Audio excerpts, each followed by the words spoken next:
ideas de la filosofía. Filosofía analítica.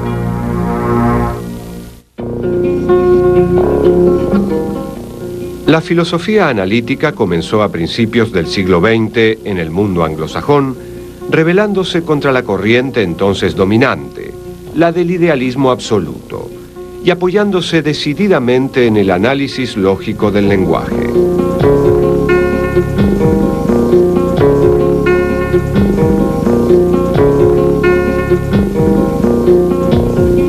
La escuela analítica desechó la metafísica en su totalidad al afirmar que las proposiciones formuladas por los metafísicos no eran suficientemente buenas como para ser siquiera falsas, sino que carecían totalmente de sentido. Mientras que el legado de la filosofía analítica como escuela de pensamiento está abierto al debate, su legado en tanto proceso histórico en los países de habla inglesa es irrebatible. Su objetivo primordial fue y es el de clarificar los temas filosóficos a través de la argumentación, el análisis y el rigor lógico. Una búsqueda que derivó inevitablemente en una investigación exhaustiva del significado y de lo que contiene, el lenguaje.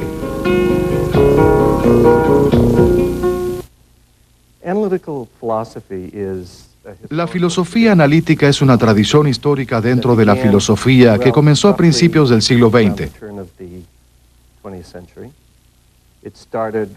Se inició con el pensamiento de dos estudiantes de Cambridge, Bertrand Russell y George Edward Moore,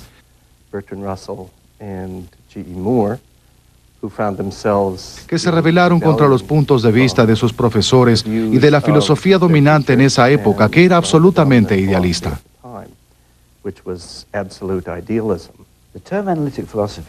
El término filosofía analítica se comenzó a utilizar a comienzos del siglo XX. Intentó más que nada denotar una metodología.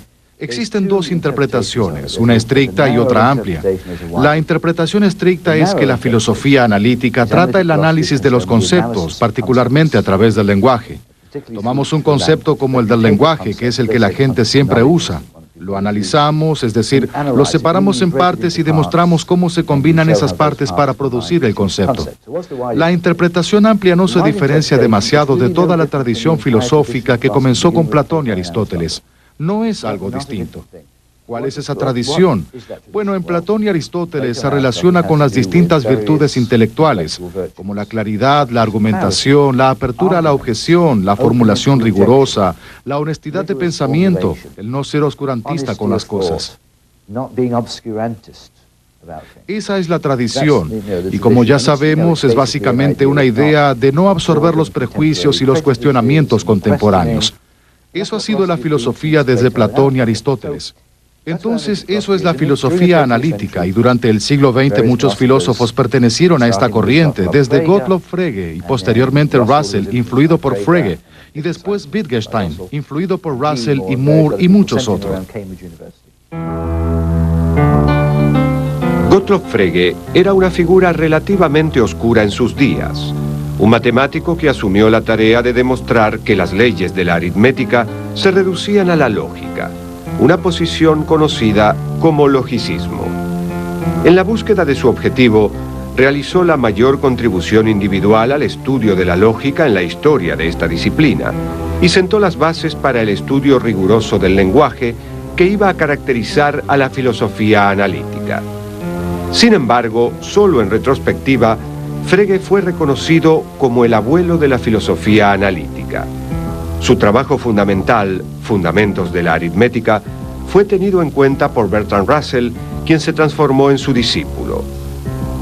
Su Principia Mathematica, escrita junto con Alfred North Whitehead, le debe mucho al trabajo de Frege.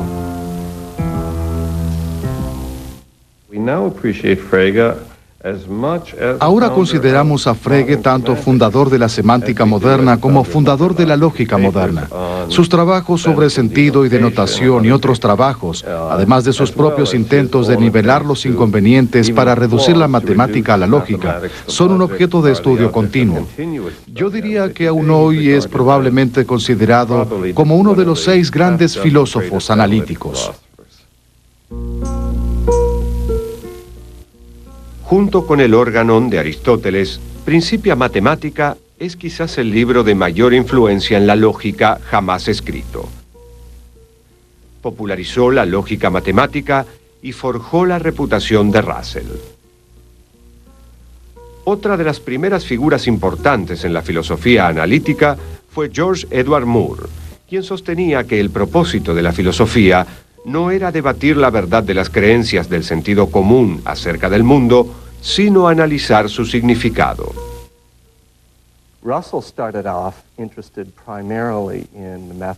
En un principio, Russell estaba interesado en la matemática y el conocimiento matemático, y buscaba un fundamento sólido de certeza que pudiera utilizarse para basar todo conocimiento matemático. Previo a Russell había existido un programa intelectual para reducir la matemática superior a los fundamentos aritméticos. Y Russell deseaba completar ese programa, tomando la aritmética misma y reduciéndola a pura lógica.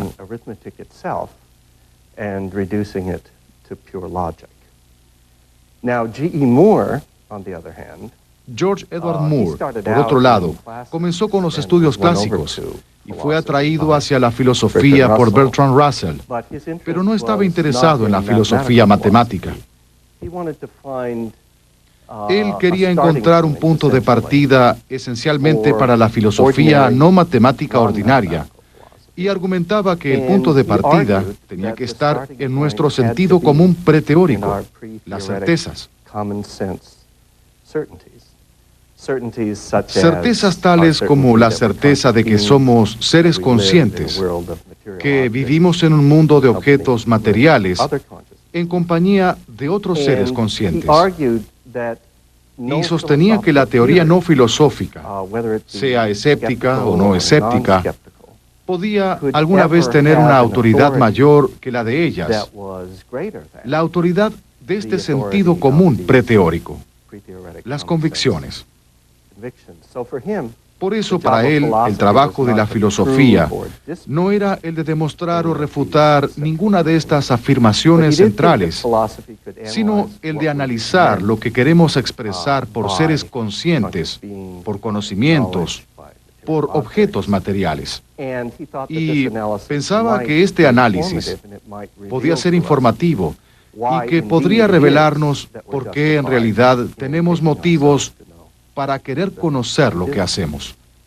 Y este énfasis en el análisis fue transmitido luego a Russell, quien trató de analizar las proposiciones aritméticas en términos de proposiciones muy complejas de lógica pura.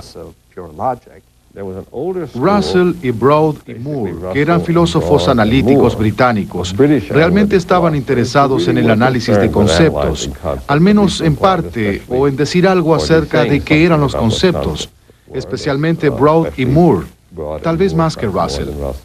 Eran todos amigos y pertenecían a una generación que comenzó alrededor de 1903 o 1904, a principios del siglo XX.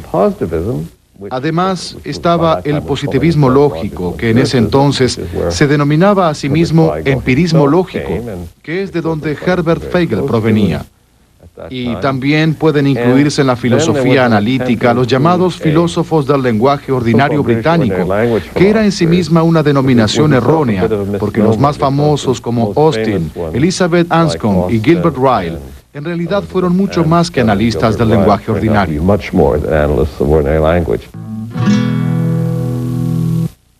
Russell llegó a creer que el mundo estaba hecho de una multiplicidad de elementos separados, a los que llamó átomos, elementos indivisibles que resultan del análisis lógico. La lógica que propugno es atomista, a diferencia de la lógica monista de quienes siguen más o menos a Hegel. Cuando digo que mi lógica es atomista, quiero decir que comparto la creencia de sentido común en que hay multitud de cosas diferentes. Estoy lejos de considerar, pues, que la multiplicidad del universo se reduce simplemente a una diversidad de aspectos o divisiones irreales de una única realidad indivisible.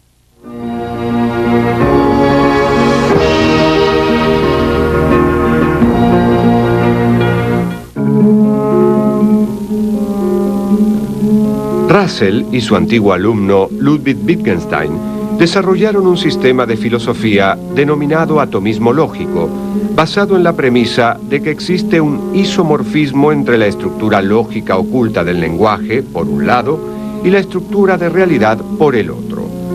Sostenían que las proposiciones complejas están compuestas por proposiciones atómicas o elementales que describen los hechos atómicos que componen el mundo. El análisis de nuestro lenguaje ordinario cotidiano revela una tremenda confusión e inconsistencia.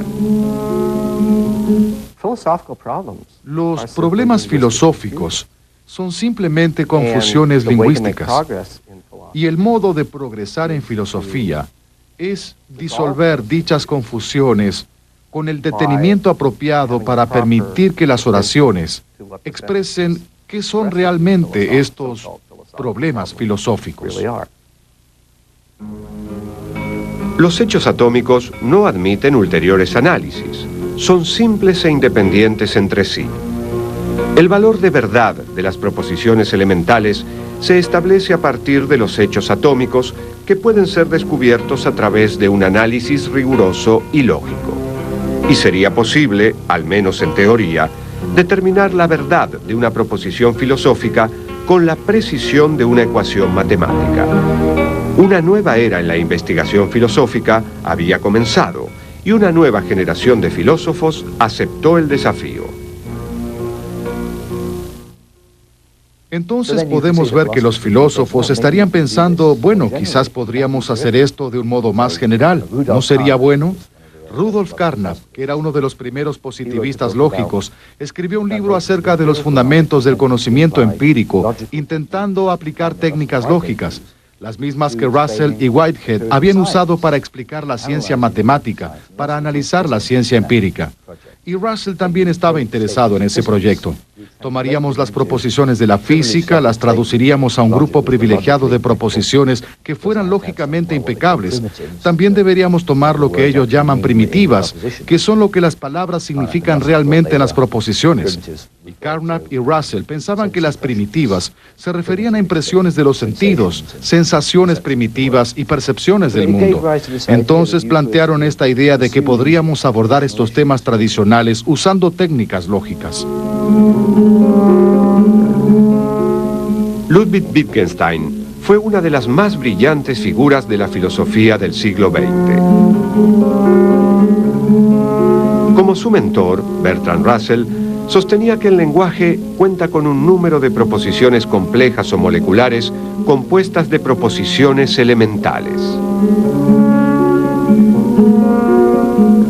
Wittgenstein llamó tautologías a las proposiciones necesariamente verdaderas y contradicciones a las necesariamente falsas. Las tautologías y las contradicciones no describen nada del mundo. Wittgenstein comenzó a trabajar en su primer libro, Tractatus Logico-Philosophicus, mientras combatía en las trincheras durante la Primera Guerra Mundial y más tarde en un campamento de prisioneros en Italia.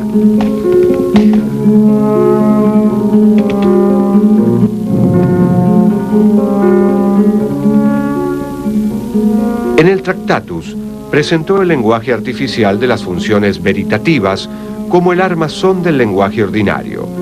Un lenguaje artificial o lógicamente perfecto sería aquel que, por contar con una simbolización precisa, dejaría en evidencia la estructura atómica de los hechos. La función natural del lenguaje es la representación de hechos. Esto le asegura a la proposición un sentido. Si el hecho en cuestión efectivamente acontece en las condiciones establecidas, la proposición que lo expresa no solo tiene sentido, sino que además es verdadera. La mayoría de las proposiciones y preguntas que se encuentran en los trabajos filosóficos no son falsas, sino que carecen de sentido. Durante siglos, la filosofía se había dedicado a un programa de especulaciones acerca de la verdadera naturaleza del mundo y de la conciencia humana. Casi de la noche a la mañana, Wittgenstein y Russell redefinieron la filosofía como el análisis lógico estricto del lenguaje.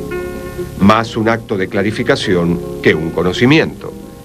Como dice la famosa frase de Wittgenstein, de lo que no se puede hablar, hay que callar. El Tractatus fue el único libro que publicó durante su vida.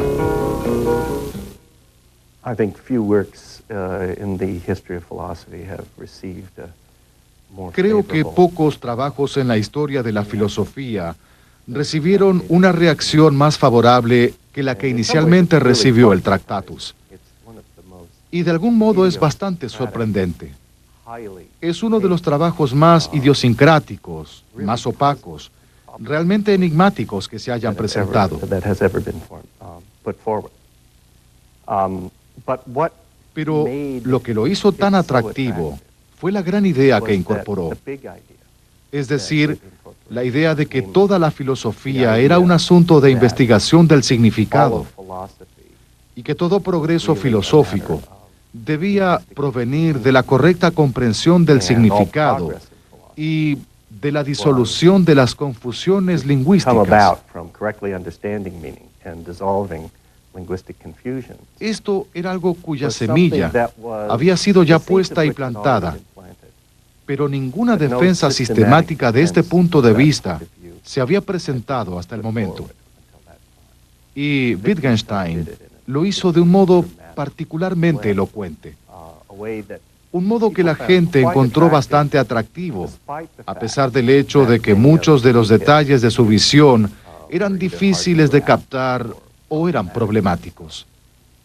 La idea de que la filosofía trata acerca del lenguaje y de que los problemas filosóficos pueden resolverse deshaciéndose de las confusiones lingüísticas es lo que más tarde se llamó el giro lingüístico en filosofía. Y el Tractatus fue el primer documento realmente importante de este giro lingüístico. Estoy convencido de que nos encontramos en un punto de viraje definitivo de la filosofía. Leibniz vio confusamente su principio. Gottlob Frege y Bertrand Russell abrieron sendas importantes, pero el primero en avanzar hasta el punto de viraje decisivo fue Ludwig Wittgenstein, en su Tractatus Logico Philosophicus. En las décadas de 1920 y 1930, el profesor de física Maurice Schlick fue el centro de un variado grupo de pensadores de Viena que se reunían para discutir sobre filosofía.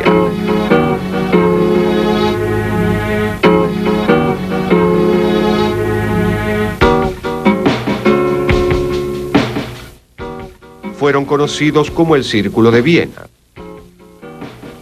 Y entre sus miembros estaban Rudolf Carnap, Otto Neurath y Kurt Gödel. En esas reuniones comenzó a gestarse el positivismo lógico, uno de los movimientos más profundamente influyentes del siglo XX.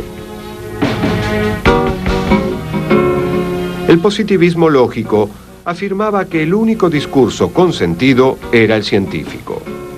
Con su énfasis en el sentido y el significado, el Círculo de Viena le debe mucho a los primeros trabajos de Wittgenstein.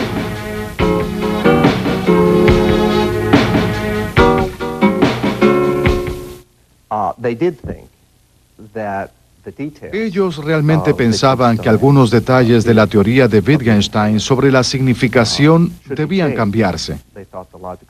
Pensaban que el sistema lógico que él impuso era demasiado estricto y consideraban que había toda clase de elementos metafísicos en la enunciación de la teoría que no debían estar allí. Entonces asumieron el replanteo de esa idea general e introdujeron lo que llamamos teoría verificacionista o criterio de significado. La idea era que los enunciados con sentido se dividen en dos clases principales.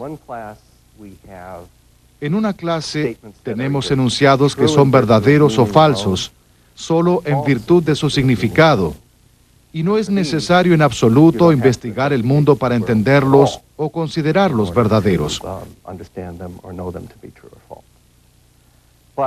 Pero la otra clase de enunciados con sentido son enunciados acerca del mundo, y estos deben ser enunciados que puedan someterse a la verificación o falsificación por medio de la observación empírica ordinaria.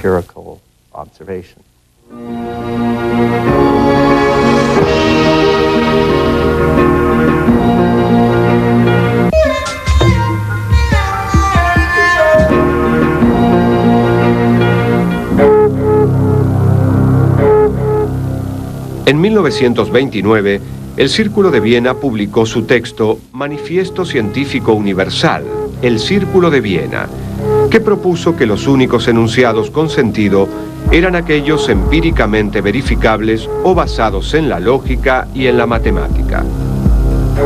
Todo lo demás se consideraba emotivo. Como consecuencia, el positivismo lógico sostenía que las proposiciones de la metafísica, la ética y la estética no eran enunciados en absoluto. Los enunciados de la ética y de la estética eran órdenes. No matarás. O exclamaciones básicas de aprobación o desaprobación. No me gusta el impresionismo o viva el cubismo. Y los enunciados de la metafísica simplemente carecían de sentido. El sentimiento o la actitud armoniosa que los metafísicos tratan de expresar en un sistema monístico está más claramente expresado en la música de Mozart. Los metafísicos son músicos sin habilidad musical.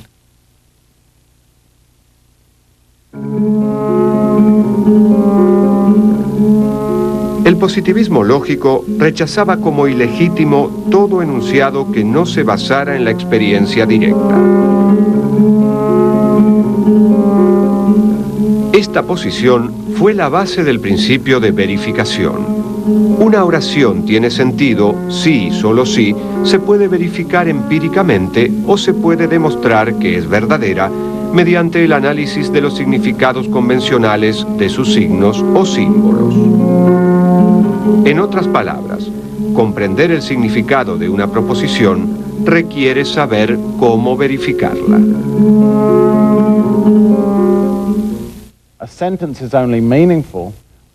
Una oración solo tiene sentido cuando la podemos verificar con la experiencia, por alguna experiencia visual o auditiva o cualquier tipo de experiencia.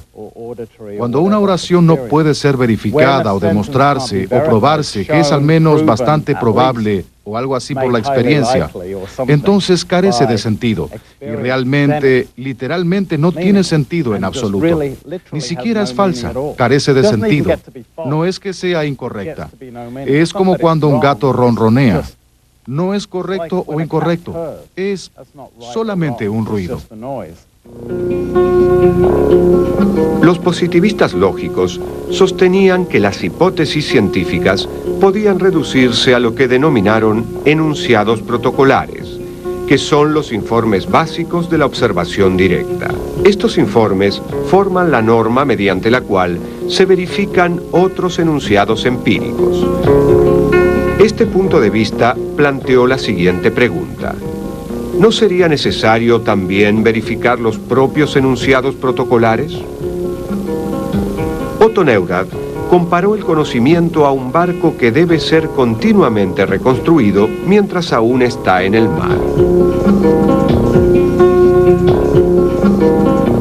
Reconciliar la objetividad de la ciencia con la subjetividad de la experiencia personal presentó un desafío al Círculo de Viena. Si la experiencia adopta la forma de datos de naturaleza privada, ¿cómo puede la ciencia lograr la actitud imparcial a la que aspira? Neurath y Rudolf Carnap trataron de resolver este conflicto con una versión revisada del materialismo denominada fisicalismo.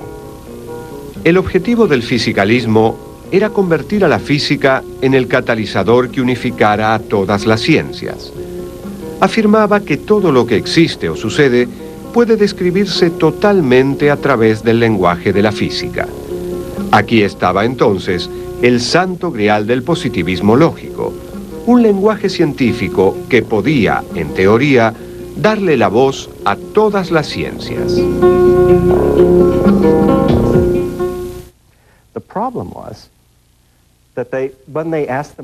El problema fue que cuando se preguntaron, ¿qué quiero expresar exactamente con observación? ¿Qué quiero expresar exactamente cuando digo que una oración es verificable de este modo o demostrada como falsa a partir de esta, aquella u otra observación? Descubrieron que cada vez que intentaban precisar o aclarar estas nociones, fracasaban. Inicialmente, sus problemas consistían en tratar de hacer esas nociones de verificación y falsificación bastante fuertes, y toda clase de oraciones de la ciencia a las que consideraban el paradigma del significado terminarían siendo clasificadas como sin sentido. Esto era considerado, con razón, un verdadero desastre. Hay dos temas centrales que constituían la base de la crítica de los positivistas a la metafísica. Tema 1.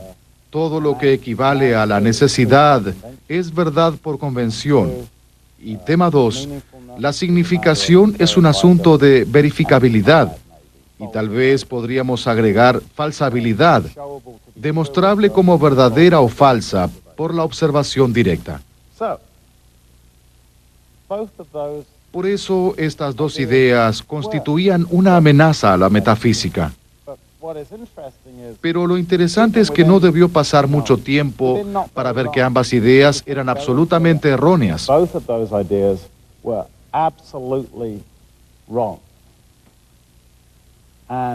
Y no es llegar demasiado lejos decir que hay una suerte de consenso en la filosofía contemporánea angloamericana. Y no quiero hablar de algo que desconozco. Por eso hablo de filosofía angloamericana. Hay una suerte de consenso. Esas ideas estaban mal dirigidas, simplemente mal dirigidas. 2 años después de la muerte de Ludwig Wittgenstein, se publicó su libro Investigaciones filosóficas. La obra representó entonces una separación radical de sus primeros trabajos e influyó de manera continua en el modo en que se maneja la filosofía. En este libro se estableció la naturaleza del vínculo entre las palabras y las cosas. Wittgenstein sostuvo que no existe la experiencia primitiva o prelingüística. Toda experiencia es lingüística. Adquirir el lenguaje es adquirir un modo de experimentar el mundo.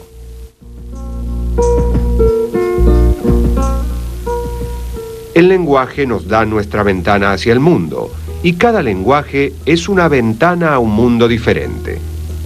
En sus investigaciones filosóficas, Wittgenstein desplazó el concepto de significado del hecho u objeto que las palabras representan hacia el uso que una determinada comunidad hace de ellas. Puesto que el lenguaje solo adquiere significado a través de su uso social, todo vínculo entre una palabra y su objeto depende de las reglas fijadas por aquellos que usan esa palabra. Estas reglas definen lo que Wittgenstein denominó juegos de lenguaje. Los juegos del lenguaje, bien como con todo lo último de Wittgenstein, es decir, el Wittgenstein de investigaciones filosóficas, siempre debemos entenderlo en relación a los primeros trabajos de Wittgenstein, pues este solo consideraba sus propias opiniones, no estaba demasiado interesado en las opiniones de los demás. Por eso, cuando él dice algo en sus investigaciones sobre los errores de los filósofos, normalmente se refiere a sí mismo anteriormente. En el Tractatus nunca tenemos la idea de que las personas usan el lenguaje para decir algo. Es un sistema abstracto. Esta es la lógica que lo influye. Es un cálculo que subsiste en el reino platónico que estamos tratando de analizar y comprender. En las investigaciones él rechazó la visión total e introdujo dos temas que son directamente negaciones de los dos temas previos. Uno es que siempre debemos ver el lenguaje en uso por los hablantes, no mirarlo en abstracción como si fuera un cálculo abstracto, sino pensarlo como lo que la gente usa en un contexto específico para lograr propósitos específicos. Entonces, eso era una parte. La otra consistía en enfatizar la diversidad de clases de oraciones, otro gran tema de las investigaciones. No todas las oraciones hacen lo mismo, no todas describen hechos. servirán a diferentes propósitos y no deberíamos tener esta posición demasiado simplista acerca de lo que hacen las oraciones. La idea de juegos de lenguaje intenta captar eso. Por eso la idea era que un juego de lenguaje es una actividad. Por eso tenemos la idea de juego. Una actividad del uso del lenguaje en la que están entrelazados, como él dijo, muchos otros aspectos de los hablantes, lo que él denominó su forma de vida. La filosofía tradicional, según lo expresado por Wittgenstein, despoja a las palabras de aquello que les da vida, el aire fresco del uso cotidiano y el sustento de los contextos ordinarios. Persiguiendo esencias, conceptos puros, procesos inmateriales y fundamentaciones últimas, los filósofos lograron crear un recipiente bien sellado que los aísla del mundo tal cual es. Caen ellos mismos en esa trampa como moscas encerradas en una botella. El propósito de la filosofía, dice Wittgenstein, es mostrar la salida de esa botella. Aquí hay una clase de filosofía que es terapéutica, lo que él denomina una batalla contra el hechizo de nuestra inteligencia por medio del lenguaje.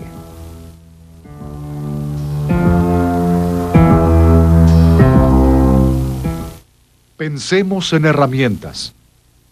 Dentro de una caja hay un martillo, pinzas, un serrucho, un destornillador, una regla, pegamento, clavos y tornillos.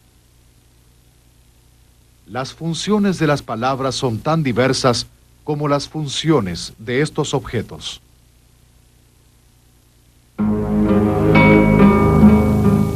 Para ilustrar su posición, Wittgenstein da el ejemplo de enviar a alguien a un negocio con una lista que dice 5 manzanas rojas.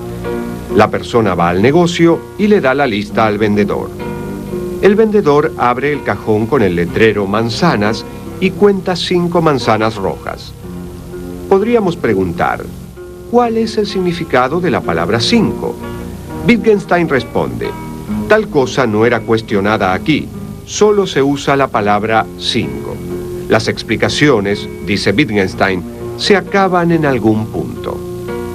Investigaciones filosóficas representa el punto de partida de una profunda transformación en el interior de la filosofía del lenguaje y en la filosofía como totalidad. Marca un verdadero punto de inflexión en el desarrollo del giro lingüístico. Es el llamado giro pragmático. Entre los movimientos que siguieron a Wittgenstein se encuentra la Escuela de Oxford, que incluía al filósofo británico John Austin.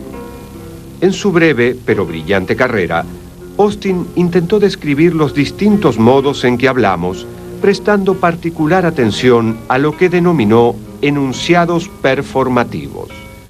Los performativos son oraciones directamente relacionadas con una acción, no porque expresen tal acción, sino porque la realizan. Típicamente, estos actos de habla comienzan con las palabras yo prometo, yo juro, yo perdono, etc. Si alguien se está casando y la persona que está celebrando el matrimonio dice, los declaro marido y mujer, cuando lo hace, al hacerlo, los transforma en marido y mujer. Él no expresa que son marido y mujer, él los hace marido y mujer. Entonces lo que Austin denomina acto de habla es algo que produce algo. No es simplemente la idea de que si vamos por el mundo haciendo enunciados, llevamos a cabo actos de habla. Y entonces, partiendo de eso, Austin analizó lo que los actos de habla implicaban e hizo varias distinciones entre los aspectos de un enunciado. Habló acerca del núcleo de un enunciado, que es lo que éste significa en su sentido literal. Y habló de la fuerza ilocucionaria de un enunciado. La fuerza ilocucionaria es una orden, una promesa, una declaración, una pregunta. Entonces, si tenemos estos dos enunciados, cierra la puerta y quiero que cierres la puerta, ambos de algún modo expresan el mismo significado, la misma proposición. Como algunos lo llaman a veces, no hay una palabra adecuada para ello, pero tienen una fuerza ilocucionaria diferente. Una es una orden, la otra una declaración. Hizo esta distinción y también distinguió esas dos cosas de la fuerza perlocucionaria, que es lo que el hablante está intentando hacer al expresar el enunciado. Lo que Austin hizo fue llevar la atención de los filósofos al funcionamiento del lenguaje, desde el punto de vista de entender realmente al lenguaje en sí mismo.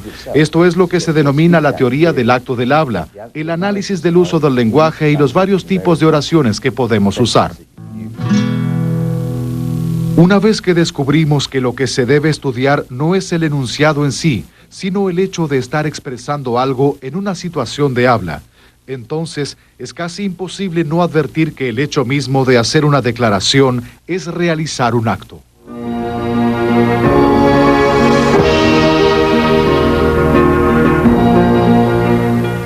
Gilbert Ryle tomó la noción de que los problemas filosóficos surgen de un uso equivocado del lenguaje y lo aplicó al problema de la relación entre la mente y el cuerpo. Notó que incluso aunque el cuerpo humano existe en el espacio y la mente no, hablamos de la mente como existente dentro del cuerpo. Ryle señaló que ya que la mente no ocupa espacio alguno, no puede estar en ningún lugar específico, y menos aún dentro del cuerpo. Esta convención de referirse a la mente como dentro del cuerpo lleva inevitablemente a lo que Ryle denominó el dogma del fantasma en la máquina. Ryle llamó a esta clase de equivocación como un error de categoría, una confusión de una categoría lógica con otra.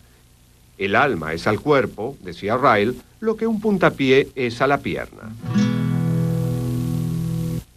En el concepto de lo mental, Ryle argumenta que Descartes y otros filósofos malentendieron por completo el lenguaje. Si digo que estás pensando en algo, no lo digo como un hecho interno, extraño, que solo tú puedes percibir y que yo puedo percibir que ocurre en este mundo inferior de tu extraña sustancia inmaterial espiritual, sino que cuando digo que tú estás pensando en algo, lo que digo es que es probable que en algún momento me digas, ¡ay, está lloviendo afuera! O he estado pensando en que voy a almorzar. Entonces, cuando expreso una proposición sobre lo que llamamos tu mente, estoy expresando una proposición sobre lo que probablemente hagas, sobre cómo será probablemente tu comportamiento. Estoy afirmando algo sobre el mundo público de objetos ordinarios. Estoy expresando una clase especial de proposición sobre eso. Y una de las ideas de Ryle era que estaba expresando lo que generalmente se conoce como propensión. Es decir, tú tienes una cierta predisposición, lo cual significa que harás algo en ciertas circunstancias. Determinar la geografía lógica de los conceptos es poner de manifiesto la lógica de las proposiciones que los contienen. O sea, mostrar qué proposiciones son congruentes o incongruentes con ellas, cuáles se siguen de ellas y de cuáles se infieren.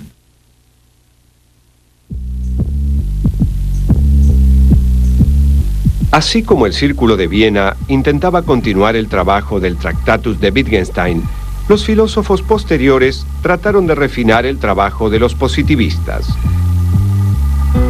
La distinción entre enunciados analíticos y sintéticos residía en el núcleo del positivismo lógico. Como las ecuaciones matemáticas, los enunciados analíticos adquieren significado a partir de las definiciones de sus palabras o símbolos. La frase "todas las mujeres son hembras" es verdadera porque las definiciones de mujer y hembra permiten que el enunciado sea verdadero. Los enunciados sintéticos, en contraste, requieren de experiencia del objeto para determinar su verdad o su falsedad. Aquí es donde entra en juego la idea de verificación de los positivistas. El enunciado "hay 9 planetas en nuestro sistema solar" debe verificarse para que sea verdadero.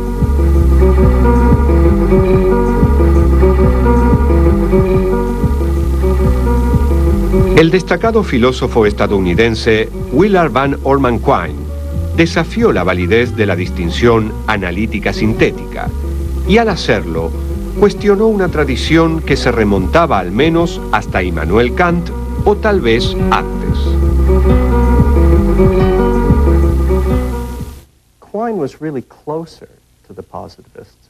Quine en cierto modo estaba realmente más cerca de los positivistas que algunas de las personas del otro grupo, el grupo de Wittgenstein. En 1951, Quine publicó un artículo llamado Dos dogmas del empirismo, que recibió una importante respuesta de una parte de la comunidad filosófica. Entonces, Aquí está lo que no funcionó correctamente en la teoría de verificación en manos de los positivistas.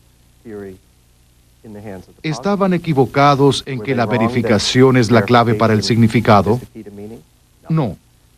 La aplicaron equivocadamente. Trataron de aplicarla a oraciones una por una, pero en realidad solo puede aplicarse a sistemas completos de oraciones que expresan nuestras teorías completas del mundo. Ahora, había un segundo escenario, según Quine, que se relacionaba con esto, y era la doctrina positivista de que hay una clase de oraciones analíticas que expresan verdades que son totalmente independientes de cualquier declaración acerca del mundo. Son verdaderas solo en virtud del significado. Pero, dice Quine, ahora que sabemos que el significado es holístico, sabemos que las oraciones no tienen esta clase de significado independiente. Todas las oraciones obtienen su significado mediante la contribución que hacen a toda nuestra teoría completa, y en principio ninguna oración está exenta de ser revisada si las predicciones acerca de la experiencia llevadas a cabo por nuestra teoría completa resultan falsas. Entonces, el resultado final es una visión en la que Quine conserva la concepción verificacionista central acerca de qué es el significado, pero rechaza el punto de vista de que hay una clase especial de oraciones que implican análisis puramente conceptuales y que constituyen los problemas especiales de la filosofía. Al tomar esta posición, abandona el punto de vista de que todos los problemas filosóficos son esencialmente problemas de significado y adopta una posición en la que sostiene que la filosofía sigue fundamentalmente la línea de las ciencias naturales y la matemática. Para Quine, la ontología, el estudio de la existencia o del ser, es simplemente la investigación de lo que está implícito en el lenguaje. En consecuencia, los filósofos deben tratar con las presunciones ontológicas del lenguaje, aunque lo que hay no depende del uso que hacemos del lenguaje. Lo que decimos que hay sí depende del lenguaje. Quine concebía al lenguaje como un todo estructural que responde a la experiencia como entidad única. La experiencia penetra la capa exterior y se filtra, aunque de manera diluida, hacia el núcleo interior. De este modo, no existe una clara distinción entre las proposiciones hechas a partir de la experiencia y aquellas hechas independientemente de la experiencia. En el fondo, Quine era un empirista pragmático que creía que todos los esquemas conceptuales, la ciencia y la lógica incluidas, son simplemente herramientas que sirven para entender el mundo. Cada hombre recibe una herencia científica además de una continua descarga de estimulación sensorial, y las consideraciones que lo guían en la alteración de su herencia científica para adaptar sus continuas impresiones sensoriales son, en el caso de que sean racionales, pragmáticas. Al tiempo que la filosofía analítica cambió su enfoque del lenguaje hacia la epistemología, también se dividió en otras áreas con mayor afinidad natural por el modo analítico. Filósofos como John Searle, Paul Grice, Donald Davidson, Noam Chomsky, Hilary Putnam y muchos otros hicieron contribuciones significativas a la filosofía de la mente, la filosofía de la ciencia, la lógica, etc. Esto nos lleva nuevamente a la pregunta: ¿qué queremos expresar al decir filosofía analítica? ¿Es un área de estudio en sí misma como la estética? ¿Es una metodología? ¿Es simplemente un contrapunto a la tradición continental de Hegel en adelante? Recuerdo que Gilbert Ryle una vez dijo, la última vez que lo vi, en realidad Platón fue un filósofo analítico, Aristóteles fue un filósofo analítico, Hume fue un filósofo analítico. ¿Quién no fue un filósofo analítico? Bueno, agregó, Hegel o cualquier cosa que haya surgido de Hegel. Entonces él es casi negativo. Mientras no tengas nada que ver con esa confusa cosa alemana, eres un filósofo analítico. Creo esa es la razón por la cual es realmente imposible decir qué es la filosofía analítica, pero sí puedo decir qué es lo que los filósofos analíticos leen y toman seriamente. Leen a los positivistas. Nadie es un positivista hoy en día, pero leen a los positivistas. Leen a Carnap. Hay toneladas de artículos acerca de lo que Carnap quería decir realmente. Leen a Quine. Reaccionan ante Quine. Reaccionan ante una tradición para la cual la lógica era tremendamente importante. La filosofía de los siglos pasados, con la que estamos familiarizados, tomó a menudo la forma o la estructura de grandes sistemas o perspectivas integrados que nos permiten conectar los puntos de vista de un tema con los puntos de vista de un montón de otros temas diferentes. Y en la filosofía analítica hubo algunos grandes sistemas y grandes ambiciones filosóficas.